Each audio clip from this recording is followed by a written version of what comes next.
Hey everyone, I'm Jeremy and this is Disciple Makers, where we are striving to courageously multiply followers of Jesus Christ. When my kids were young, we bought this round pool, about 3 foot deep, fun kiddie pool that we put in our backyard. We had a blast, my kids had a blast in this pool. And one of the things that we loved doing was we would create a whirlpool. So all of us would just start going around in one direction and around the edge of the pool. And then all of a sudden, the current, the whirlpool got so strong, you could just stop and just flow around the edge of the pool because it would be whipping around. And then sure enough, every time we did this, one of us would call out in a moment's notice, "Turn the tide, go the other way."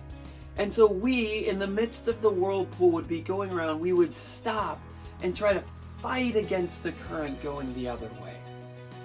It's really hard. It's really hard to go against the current. It's hard to fight against the way something is going.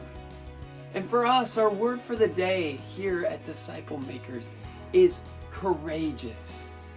Sometimes following Jesus, that's exactly what it feels like, that there is this whirlpool going in one direction.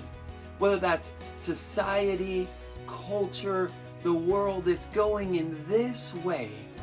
And Jesus tells us to go the opposite way. In fact, Jesus, when he was here on earth, he came to a world that was going in one direction.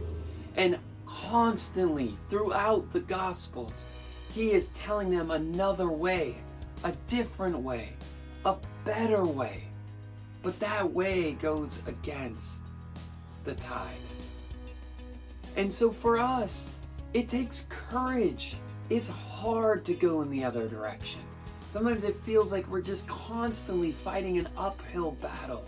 It takes courage to passionately follow Jesus Christ. It takes courage to actually do the things he tells us to do. It takes courage to turn against the tide and go in the other direction. It's really hard. Sometimes it's not popular. Sometimes it's not perceived as cool or good or normal. But it takes courage to do just that as we follow Jesus. 2 of Jesus' disciples, Peter and John, they had great courage.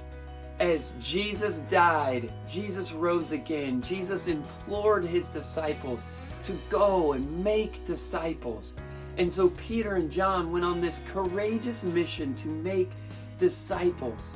And some time had passed after Jesus rose, and there was this gathering where Peter and John make this speech in front of people that are wondering, what is this message? What are you saying? And they courageously get up and share the life-saving, transformative message of Jesus.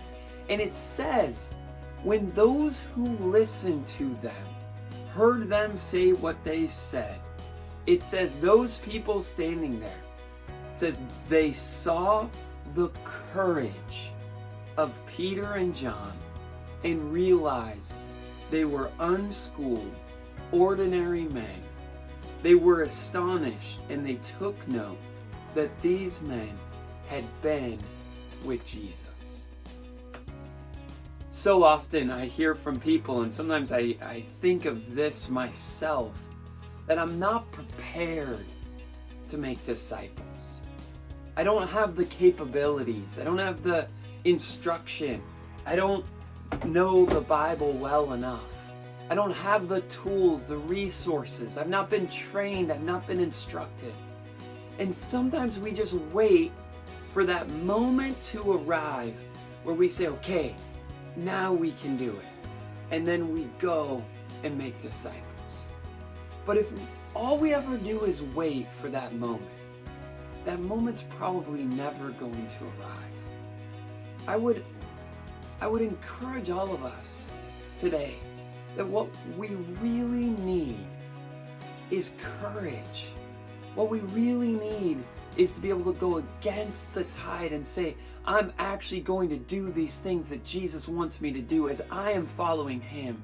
And I am going to help others to see that following them can be this beautiful, wonderful, amazing life that God has called them to. But it takes courage. It takes conviction. It takes a willingness to say, I don't have all the answers. I don't have it all together. As it described Peter and John, I'm unschooled, I'm ordinary. But guess what? Peter and John changed the world. There is no doubt in my mind, you, me, us. Though we might feel unschooled, we might feel ordinary, with courage, through, of course, God's strength, we too can change the world. One person at a time, one life at a time, one disciple at a time. And so, disciple makers, let us courageously multiply disciples of Jesus.